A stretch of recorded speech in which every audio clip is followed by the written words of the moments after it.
You testified earlier that you understood that your father's business partner, Mr. Oldham, had taken steps to retrieve records related to their business, correct? They retrieved one of your father's computers. Yes? Two. His computers. When you realized that there was information related to your father's business contained on these hard drives and thumb drives, did you reach out to Mr. Oldham to let him know that you had possession of business records of theirs? There have been work files on my father's home PC since we had a home PC. So no, in that I asked, there are other matters concerning contact. Dale isn't exactly easy to get a hold of, but I felt that I had pretty much covered that when I asked everyone involved that knew anything about my father and or Dale if Dale had gotten everything he wanted, and the answer was yes. If you wanted to know if Dale Oldham had gotten everything that he wanted, why not ask Mr. Oldham directly himself? Because he was a part of the litigation that was ongoing with my mother.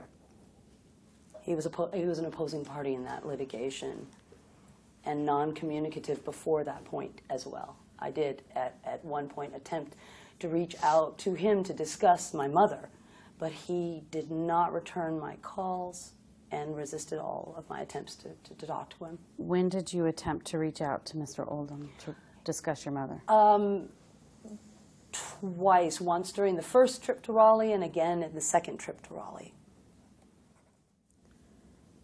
Prior to turning over the hard drives and the thumb drives to Arnold and Porter, is it correct that you never communicated with Dale Oldham to let him know that materials related to his business with your father were being turned over?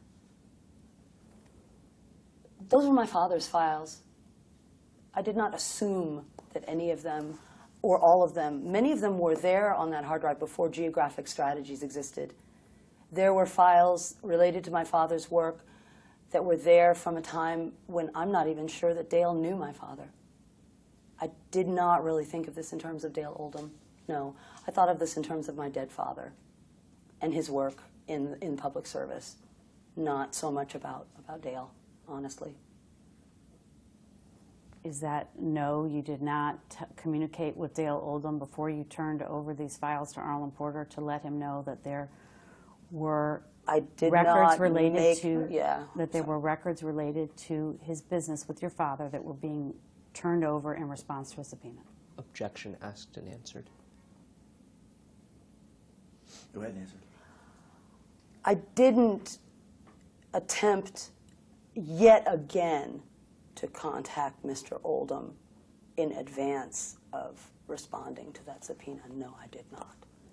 Did you ever attempt to contact Mr. Oldham and leave any substantive message for him that you had possession of business records, of records related to your father or Mr. Oldham's business, and that you intended to turn those records over to Arnold and Porter and Common Cause? Objection asked and answered.